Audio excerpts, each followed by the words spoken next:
And it's a very special day today. It's Matariki, a public holiday, and there are many ways that we can celebrate this. But we welcome to the show Pio Terei, who's got some ideas on ways we can carve out traditions of our own. Well, welcome to the show, Pio. Thanks for joining us. Kia ora, korua, manutia Matariki. What a neat day, eh? I hope you're enjoying your day. Oh, absolutely. I love the new opportunity that this has given us. I think as New Zealanders as a whole, but also looking at our Māori culture that we get to share together today, there's a real opportunity in this holiday, isn't there, to carve out something new with the family. Or bring back something that you haven't done for a while, you know?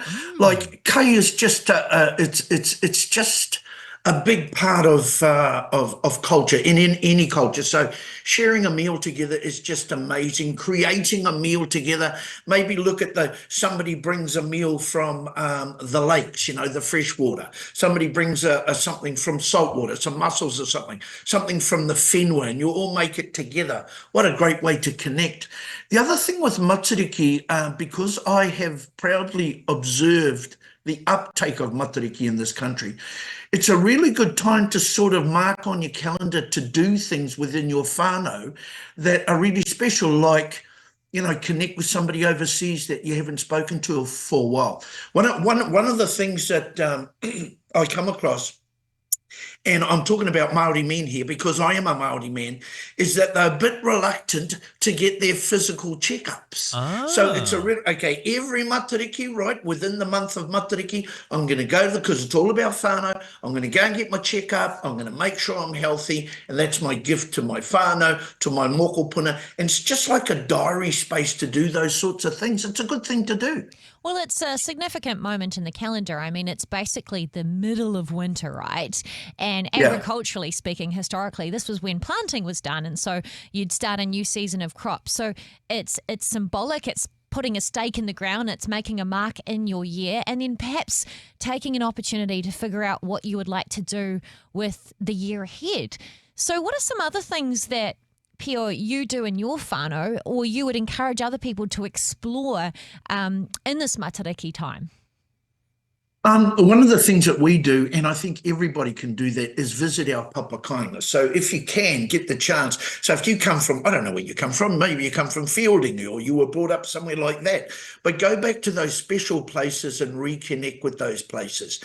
You know, I'll be heading up north, and I've sort of got a bit of an extended weekend here, but I won't tell I'm going to anyone. head up north and just spend some time and sit and go to the water and go to the bush and just, you know, hold hands with your whānau. And sometimes, you know, silence is really loud. Just, you don't have to talk much. Just sit there and be grateful for the things that we do have. And they don't cost money. You know, they don't, well, travel costs money, of course it does, but a lot of the precious things that we can do, you know, don't cost a lot. And, you know, when you're talking about planting, it's a season, sure, you plant kei, but you have to think about your personal growth over the next 12 months.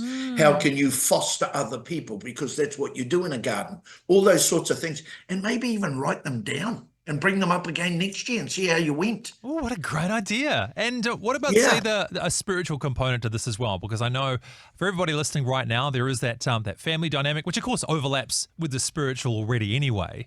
But what comes to mind for you in terms of maybe nurturing that part of our lives as well at a time like Matariki? Well, you know, for me, it's in the depths of taha Māori, it's about remembering people who had passed. It's about celebrating the time that you had together. It's about honoring yourself so you can honor others.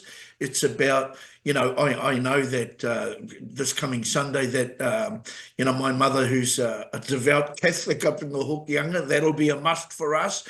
And, you know, just those beautiful social events where we can hang out together. And stargazing is good for you. Stargazing, I mean, this is Matariki in New Zealand, but this is a global thing. So just to take the time to look up at the stars and think of things that are bigger than ourselves and explore that space, I think is a really good thing. I think that's beautiful. And you touched on this earlier as well, the idea of gratitude and thankfulness, like thanking the people in your lives that make your life better, thanking God for the wonderful creation that we get to live in. I mean, when you look at the stars, you are reminded of just how beautiful this earth is and how we get to be a part of it, which is so awesome. And I guess... Yeah, and one of the things too is I think we need to remind ourselves, and Matariki is a perfect time for this, is to tread lightly on the whenua. I was going to say the furniture. Well, that's a good idea too. But tread lightly. Yeah, don't jump on the sofa, kids. Yeah. I caught up with some beautiful First Nations Aboriginal people, and in their welcoming speech, they came here with humility, and they said, "We promise to tread lightly on your land." And I'm thinking, wow, that is such a beautiful phrase, to just look after our whenua. It's very special. It is very special. And it needs our help. Well, that's right. I mean, it could be part of a tradition that maybe we can uptake with our family as well, right? To see a need in the world around us that we can make a difference in. And like you mentioned too, we're not saying it has to be a big budgetary expense. It can literally just be a shared experience where we take responsibility for something in the world around us. There's some beautiful karakia too, there's some beautiful prayer around these things that we've been talking about. And for some of our non-Māori whānau, and I've got a lot of them, they're everywhere.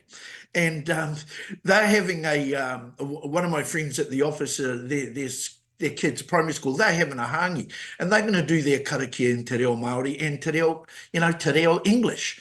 And I think that sort of stuff, that's what I love about Matariki, because it's actually really weaving us together as a nation. Yeah. And that's the beauty of it. That is the beauty of it. It's having a holiday that's uniquely ours, uniquely Kiwi. It's Aotearoa, homegrown, and it's what we make of it. So thank you so much for sharing some beautiful ideas of how we can carve out some unique traditions of our own to celebrate Matariki. Pio Terei joining us today. Thank you so much. Ngā mihi nui. Have a happy Matariki. Tēnā kōrua, and same to you guys. Kia ora. Amazing. I hope you enjoyed that as much as we did. Yeah, don't forget to like and subscribe and turn your notifications on so you don't miss the next video. We'll see you in the next one.